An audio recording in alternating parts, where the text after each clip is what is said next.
તો મને એકાદા જનાવરની જાત તો જમાડી, મને માતાને ભૂખ લાગી છે, મારે નિવેદ દઈ દે.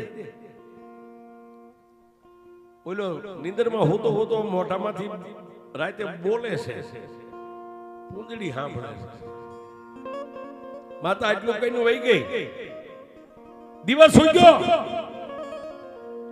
એટલે પૂંજડીએ પેથીઓ મોટું ધોઈ કોગળો કરીને બેઠો તો માતાના ત્રિશુલ પાસે. ત્યાં જઈને એટલું બધું સ્વામીનાથ રાતે તમે કઈક બોલતા હતા, હું બકતા હતા.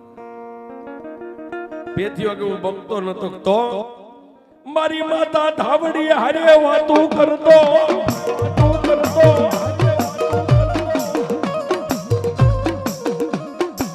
એ ભાઈ, મારી ધાની માથે આવેલી મારા ધાનું ધર્મ મારી મેલડી અને વાત કરતો મારી માતાએ જગાડીને મને એમ કીધું કે મારે ખાવું છે. ઓહો, પછી બાઈ બોલ્યો. બાયું બોલે ને બોલે ત્યારે પૂરું કરે. પેથિયા, તારી માતા ગાંડી થઈ ગઈ છે?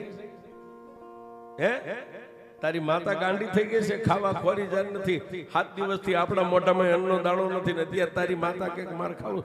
તારી દેવી ગાંડી થઈ ગઈ. એ સાહેબ એટલે દુનિયાને ગાંડી કહે છે. અત્યારથી આ કહેવત થઈ ગઈ. બાઈએ કીધું તારી માતા ગાંડી થઈ ગઈ. પાછો બોલ્યો જે કેવું મને કહેજે, મારી માતા નો કઈ.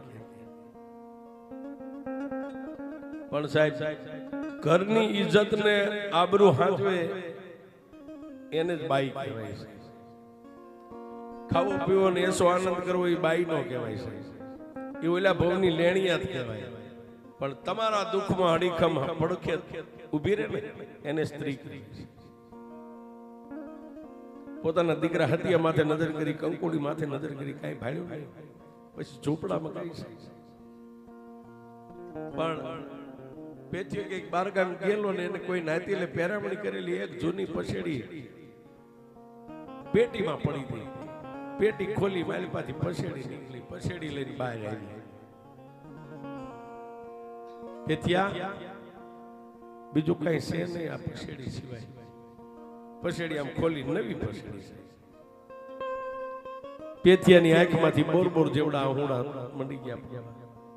પૂંજડી, તે આજ મારી આબરૂ રાખી દીધી. લાવ્યા પછેડી, હમણાં જાઉં ગમે ત્યાં અડાણે પછેડી મેકીને મારી માતાના નિવેદન લઈને પાછો આવું.